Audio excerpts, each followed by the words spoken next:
Hi hello friends welcome to TMS zone. நான் தான் உங்கள் சித்திக். இன்றைக்கி இந்த வீடியோவில் இந்த புது ஃபேனை நம்ம வந்து சர்வீஸ் பண்ண போகிறோம். ஆக்சுவலாக வாங்கி ஒரு 6 மாதம் தான் ஆகுது. ஸோ அதுக்குள்ளேயே வந்து அவங்களுக்கு வந்து ஓடலை அப்படின்னு சொல்லி கம்ப்ளைண்ட் பண்ணியிருந்தாங்க. ஸோ அதான் நம்ம வந்து இன்றைக்கி சர்வீஸ் பண்ண போகிறோம். நோவெல்லா அப்படிங்கிற இந்த பிராண்டுக்கு நோவு வந்ததுனால ஸோ இந்த நோவை நம்ம சர்வீஸ் பண்ண போகிறோம். வாங்க வீடியோக்குள்ளே போயிடலாம்.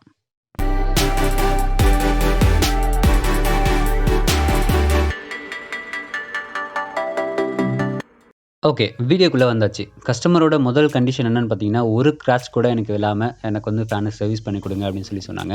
ஸோ அதனால என்ன பண்ணிட்டேன் அப்படின்னா, பக்காவா வந்து நீட்டா வந்து சர்வீஸ் பண்ணியிருக்கேன். ஸோ எப்படி பண்ணியிருக்கேன் அப்படிங்கிறத பார்த்துடலாம். ஸோ முதல்ல நம்ம வந்து கனெக்ஷன் வந்து ரிமூவ் பண்ணிக்குவோம். அதில வந்து 3 ஒயர் வந்து லீட வந்து அவுட்புட் எடுத்திருக்காங்க. ஸோ அதாவது வைண்டிங்லேருந்து 3 ஒயர் எடுத்திருக்காங்க. Red, blue and block. So blue வந்து டம்மி பண்ணியிருக்காங்க. அண்ட் வந்து பிளாக்கு அண்ட் ரெட் வந்து ஃபேஸ் நியூட்ரல்ல குடுத்துருக்காங்க. ஸோ இப்போ நம்ம வந்து கன்டினியூட்டி செக் பண்ணிடலாம். என்ன பண்ணுறேன், டெஸ்ட் லேம்ப் வச்சு செக் பண்ணுறேன். ஸோ பிளாக்ல கிடைக்கல. எனக்கு வந்து ரெட்டுக்கும் ப்ளூக்கும் கிடைக்குது. ரெட்டுக்கும் ப்ளூக்கும் பிளாக்ல வந்து எனக்கு சிக்னல் அதாவது கன்டினியூட்டி கிடைக்கவே இல்ல. ஸோ அதனால் என்ன பண்ண போகிறோம் அப்படின்னா, உள்ளே வந்து அந்த பிளாக் லீட் என்ன ஆயிருக்கு அப்படின்னு சொல்லி நம்ம செக் பண்ண போகிறோம். ஸோ பிளாக் லீட் மட்டும் தான் நமக்கு போயிருக்கு. ஸோ ஏதாவது ஒரு கனெக்ஷன், ஏதாவது ஒரு ஸ்பார்க்கிங் ஹை வோல்டேஜ் டைமில் இல்லை மின்னல் வெட்டும்போது ஸோ அந்த மாதிரி டைமில் நமக்கு வந்து அந்த இடத்துல லைட்டாக ஸ்பார்க் வந்திருக்க வாய்ப்பு இருக்குது. ஸோ இப்போ என்ன பண்ண போகிறோம், இந்த ஸ்லீவை நம்ம இந்த மாதிரி எடுத்துட்டு ஸ்க்ரூ எல்லாம் கழட்டிட்டேன். ஸோ இப்போ நம்ம கழட்டினோம் அப்படின்னா இந்த ஒயர் வந்து நம்ம வந்து இந்த ராடில் இந்த ஷாஃப்ட் இருக்கு இல்லையா, ஸோ அந்த ஷாஃப்ட்டுக்குள்ளே நம்ம வந்து விடணும். ஸோ இந்த மாதிரி விட்டு இந்த மாதிரி எடுத்துட்டோம் அப்படின்னா, இப்போ நம்ம இந்த ஃபேனோட மண்ணை வந்து இந்த மாதிரி லேசாக தட்டணும். ஸோ ஸ்க்ராட்ச் விழக்கூடாது அப்படிங்கிறதுனால நான் என்ன பண்ணிட்டேன் அப்படின்னா, சுத்தியோட பின்னாடி உட்பக்கம் வுட் இருக்கும்ல, ஸோ அதில் வந்து நான் லேசாக வந்து தட்டி தட்டி பொறுமையாக தட்டினேன். ஸோ இந்த மாதிரி நமக்கு வந்து விழுந்துருச்சு. கீழே வந்து பார்த்தீங்கன்னா கோர் வந்து எந்த ஒரு டேமேஜும் இல்லாமல் நல்லா பளபளன்னு இருக்குது. ஆனால் வந்து ரன் ஆகலை. என்னன்னு சொல்லி பார்த்துடலாம். ஸோ இதில் பார்த்தீங்கன்னா கீழே வந்து பெரிய பேரிங் தான் போட்டிருக்காங்க. 6202. ஸோ இந்த பேரிங் தான் வந்து போட்டிருக்காங்க. இந்த பாட்டம் கப்பை நம்ம ஓரமாக வச்சுட்டு அடுத்து நம்ம இந்த டாப் கப்பு கழட்டணும் அப்படின்னா அந்த ஷாஃப்ட்டை வந்து லேசாக இந்த மாதிரி தட்டணும். ஸோ நான் ரொம்ப ஃபோர்ஸாக தட்டல, லேசாக லைட்டாக தான் தட்டினேன். ஸோ அதே மாதிரி தட்டி எடுத்தோம்னா மேலேயும் வந்து 6202 பேரிங் தான் வந்து இன்சர்ட் பண்ணியிருக்காங்க. இப்போ நம்ம அந்த டாப் கப்பையும் ஓரம் வச்சுட்டு இப்போ என்ன பண்ணலாம் அப்படின்னா கோர் வந்து பார்க்கலாம். ஸோ கோரில் இந்த மாதிரி மேலே வந்து லீடுக்கு வந்து என்ன பண்ணியிருக்காங்க அப்படின்னா ஒரு சின்ன கயிறு வந்து போட்டு கட்டியிருக்காங்க. ஸோ நம்ம அந்த ஒயர் வெளியே இருக்கும் அப்படின்னா அந்த கயிறு வந்து நம்ம கழட்டி ஆகணும் இல்லையா. ஸோ அதனால் கட் பண்ணி எடுத்துட்டு ஒயர் வந்து நான் உருவி எடுத்துட்டேன் ஷாஃப்ட்லேருந்து. ஸோ பார்த்தீங்கன்னா தனியாக 3 லீடுமே நமக்கு வந்து தனித்தனியாக தெரியுது. ஒரு காமன் 2 வந்து ஸ்டார்டிங் வைண்டிங்க்கு ரன்னிங் வைண்டிங்க்கு வந்து கொடுத்துருப்பாங்க. ஸோ இந்த ரெட் என்ன பண்ணியிருக்காங்க அப்படின்னா ஸ்டார்டிங் வைண்டிங் ரன்னிங் வைண்டிங்கில் நமக்கு வந்து கொடுத்துருக்காங்க. அதாவது காமனாக எடுத்திருக்காங்க. ஸோ எந்த லீட்ல நமக்கு வரல அப்படின்னு சொல்லி பார்த்துடலாம். ஸோ ஒயரில் கூட ஃபால்ட்டாக இருக்கும் அப்படின்னு சொல்லிட்டு நான் என்ன பண்ணேன் அப்படின்னா பிளாக்குக்கு வந்து கீழே டாப் டு பாட்டம் நான் வந்து செக் பண்ணி பார்த்தேன். நல்லா இருந்துச்சு. ஸோ இப்போ நம்ம வந்து கோர் வந்து செக் பண்ணி பார்க்குறோம். ஏதோ ஒரு ஸ்லாட்டில் ஏதோ ஒரு ஸ்டேஜில் அந்த இடத்துல வந்து நமக்கு வந்து வைண்டிங் விட்டுருக்க வாய்ப்பு இருக்குது அப்படிங்கிறதுனால நான் என்ன பண்ணுறேன் அப்படின்னா எண்டு டு எண்டு நான் வந்து கண்டினியூட்டி செக் பண்ணுறேன். ஸோ இந்த மாதிரி லைட்டாக வந்து காப்பர் வைண்டிங்காக இருந்துச்சுன்னா லைட்டாக சுரண்டி பார்த்துட்டு நம்ம இந்த மாதிரி கண்டினியூட்டி செக் பண்ணலாம். ஸோ நமக்கு வந்து கண்டினியூட்டி கிடைக்குது. அதனால் என்ன பண்ண போகிறோம் அப்படின்னா அதே போல் எல்லாத்துலேயுமே நமக்கு வந்து ஏதாவது ஒரு ஸ்லாட்டில் வந்து விட்டுருக்கா அப்படின்னு சொல்லி நம்ம எல்லா ஸ்லாட்டையும் செக் பண்ணுறோம். ஸோ இந்த மாதிரி ஒவ்வொரு கோரையும் நான் வந்து கண்டினியூட்டி செக் பண்ணிக்கிறேன். ஸோ எல்லாத்துலேயுமே நமக்கு வந்து கண்டினியூட்டி கிடைக்குது. ஸோ நமக்கு வந்து லைட் எரியுது. ஸோ அதனால் என்ன பண்ண போகிறோம் அப்படின்னா நம்ம வந்து மறுபடியும் கனெக்ஷன் நம்ம வந்து இந்த மெயின் கனெக்ஷன் நம்ம வந்து செக் பண்ண போகிறோம். ஸோ கனெக்ஷன் கிட்ட பார்த்தீங்கன்னா ஒரே ஒரு காப்பர் லீடு வந்து நமக்கு வந்து விட்டுருந்துச்சு. ஸோ இது என்னன்னு பார்த்தீங்கன்னா அவுட்டரில் இருக்க அந்த ரன்னிங் வைண்டிங்கோட லீடு தான். ஸோ அது என்ன பண்ண போகிறோம் அப்படின்னா நம்ம வந்து அந்த ரெட் கலர் ஒயரோட மறுபடியும் லிங்க் பண்ண போகிறோம். ஸோ அதுக்காக நம்ம ஒரு கோரில் வந்து இந்த மாதிரி நம்ம லைட்டாக ஸ்லீவ் வந்து ஒரே ஒரு கம்பியில் எடுக்க போகிறோம். ஸோ இதுலேருந்து நம்ம எடுத்து லிங்க் பண்ணி நம்ம கொடுக்கும்போது ஆட்டோமேட்டிக்காக நமக்கு கண்டினியூட்டி கிடச்சிரும். ஸோ இதுக்காக இந்த மாதிரி ஒரு கோர்லேருந்து ஒரே ஒரு கம்பியில் ஸ்லீவ் மட்டும் எடுக்கிறோம்.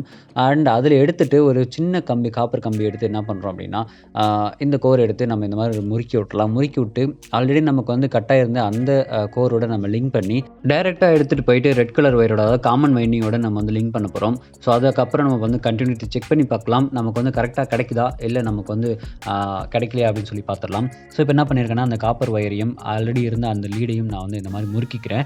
ஸோ இந்த மாதிரி கரெக்டாக வந்து பக்காவாக எந்த ஒரு காப்பர் ஸ்லீவும் இல்லாமல் so copper to copper touch ஆகிற மாதிரி நல்லா முறுக்கி விட்டுட்டு நமக்கு வந்து அந்த ரெட் கலர் ஒயரோட ஆல்ரெடி சால்ட்ரிங் வச்சுருந்தாங்க இல்லையா, ஸோ அந்த ஒயரோட நம்ம என்ன பண்ணுறோம் இதை வந்து லிங்க் பண்ணி சால்ட்ரிங் வச்சுடுறோம். அவ்வளோதான்.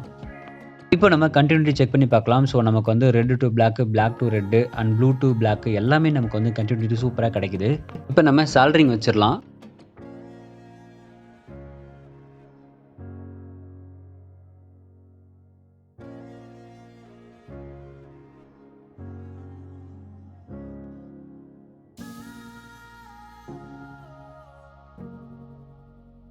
இந்த மாதிரி நல்லா அந்த கோரும் அந்த கம்பி நம்ம எக்ஸ்ட்ரா போட்டோம் இல்லையா? ஸோ அது வந்து நல்லா லிங்க் ஆகுற மாரி சால்டரிங் வந்து வச்சிரணும். ஸோ அப்பதான் நமக்கு வந்து கிரிப்பா ஐ மீன் நல்ல ஒரு கன்டினியூட்டி கிடைக்கும். இல்ல லூஸா இருந்துச்சு அப்படின்னா மறுபடியும் ஸ்பார்க் ஆகும். மறுபடியும் வைண்டிங்கா போக வாய்ப்பு இருக்கு.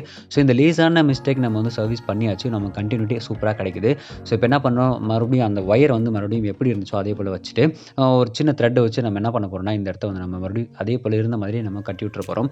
ஸோ அந்த இடத்துல கட்டாம இருந்தோம் அப்படின்னா, மேல வந்து நம்ம டாப் கப் வரும் இல்லையா? ஸோ அந்த இடத்துல வரைஞ்சு நமக்கு வந்து டேமேஜ் ஆக வாய்ப்பு இருக்கு. ஸோ இப்போ 3 லீட் இருக்கு. 3 லீட் நம்ம வந்து கன்டின்யூ செக் பண்ணலாம். Blue to black, red to blue and red to black. So நமக்கு 3மே வந்து கன்டினியூட்டி கிடைக்குது. ஸோ அப்போ நம்மளுடைய லீடு எல்லாமே கரெக்ட்டா கிடைக்குது. நமக்கு வந்து ஃபேன் ரன் ஆகும். ஸோ இப்போ நம்ம வந்து அசெம்பிள் பண்ணியாச்சு. பழையபடி எப்படி இருந்துச்சோ அதே போல அசெம்பிள் பண்ணியாச்சு. ஸோ இப்போ என்ன பண்ண போறோம் அப்படின்னா, அந்த ஒயர நம்ம வந்து வெளிய எடுக்கணும் இல்லையா? ஸோ அந்த ஒயர் எடுக்கிறதுக்கு சின்ன டெக்னிக் இருக்கு. ஸோ இந்த மாதிரி நம்ம நூல விட்டு எடுத்துடலாம். ஒரு சைடு அந்த நமக்கு வந்து கனெக்டர் கனெக்ட் பண்ற அந்த ஹோல் இருக்கும். இன்னொரு சைடு பெரிய ஹோல் இருக்கும். ஸோ அந்த ஹோல் வழியா எடுக்கணும். ஸோ இப்போ இந்த மாதிரி ஊசி வச்சு நம்ம அந்த மாதிரி எடுத்துட்டு ஒயரை நம்ம மாட்டி இந்த பக்கம் இழுத்தோம்னா ஆட்டோமேட்டிக்காக நமக்கு டேமேஜ் ஆகும், அழகாக வந்துடும். ஸோ அதுக்கப்புறம் நம்ம கனெக்டர் வந்து கனெக்ட் பண்ணுறோம். கனெக்டர் ஹோல்டர் சொல்லுவாங்களே, ஸோ இந்த கனெக்டர் ஹோல்டர் நம்ம வந்து கனெக்ட் பண்ணிவிட்டு இதில் பார்த்தீங்கன்னா பிளாக் அண்ட் எல்லோன்னு சொல்லி நமக்கு 2 கலரில் கண்டென்சர் ஒயர் இருக்குது. ஸோ அது என்ன பண்ணுறோம், ரெட்டில் மட்டும் விட்டுட்டு மற்ற 2 வயர்லையும் வந்து பிளாக்ல அண்ட் ப்ளூக்கில் நம்ம கனெக்ட் பண்ணுறோம். ரெட்டில் வந்து நம்ம கொடுத்துட்டு ரெட்டுக்கும் பிளாக்குக்கும் நம்ம கொடுக்கும்போது ஆட்டோமேட்டிக்காக நமக்கு வந்து ரிவர்ஸ் ரன்னிங் கிடைக்குது. அதாவது நம்ம ஃபார்வர்ட் பார்க்கும்போது நமக்கு வந்து ரிவர்ஸில் தெரியும். பட் மோட்டர் வந்து ஃபார்வர்டில் ரன் ஆகணும். ஸோ அதான் கான்செப்ட். கீழேருந்து பார்த்தா ரிவர்ஸில் ஓடுற மாதிரி தெரியும். பட் அதோட டைரக்ஷன் பார்த்தீங்கன்னா ஃபார்வர்ட் தான். ஃபார்வர்டில் ஓடும்போது நமக்கு வந்து ஆட்டோமேட்டிக்காக அதாவது டாப் டு பாட்டம் பார்க்கும்போது ஃபார்வர்டில் ரன் ஆகும். ஓகே, ஸோ இப்போ நம்ம என்ன பண்ணுறோம் அப்படின்னா, ஃபேஸ் அண்ட் நியூட்ரலுக்கு வந்து நம்ம கனெக்ஷன் கொடுக்குறோம். அதாவது ரெட்டு வந்து ஃபேஸுக்கும் பிளாக் எடுத்துகிட்டு போய் நியூட்ரலுக்கும் கொடுத்துட்டோம். அண்ட் இன்னொரு அந்த எல்லோவும் ப்ளூ என்ன பண்ணுறோம் அப்படின்னா டம்மி பண்ணுறோம். ஸோ அது வந்து காமனாக நமக்கு வந்து லிங்க் ஆகிருக்கும். ஸோ அதை நம்ம என்ன டம்மி பண்ணி அதுக்கு சப்ளை எதுவும் கொடுக்காம விட்டுறோம். ஃபேஸ் அண்ட் நியூட்ரலுக்கான சப்ளை நம்ம எல்லோ கையில் ஒயர் கொடுத்துருக்கோம். ஸோ இப்போ இந்த மாதிரி கட்டிங் பிளேயர் வச்சு நம்ம சப்ளை கொடுக்கும்போது ஆட்டோமேட்டிக்காக ரன் ஆகுது. ஸோ அவ்வளோதான். இந்த வீடியோ இன்ஃபர்மேஷன் உங்களுக்கு யூஸ்ஃபுல்லாக இருக்கும்னு நினைக்கிறேன். யூஸ்ஃபுல்லாக இருந்துச்சுன்னா லைக் பண்ணி ஷேர் பண்ணுங்கள். மேலும் சப்ஸ்கிரைப் பண்ணுங்கள். கூடவே பெல் ஐகானை கிளிக் பண்ணுங்கள். Thank you. Bye bye. Next video. பாய்.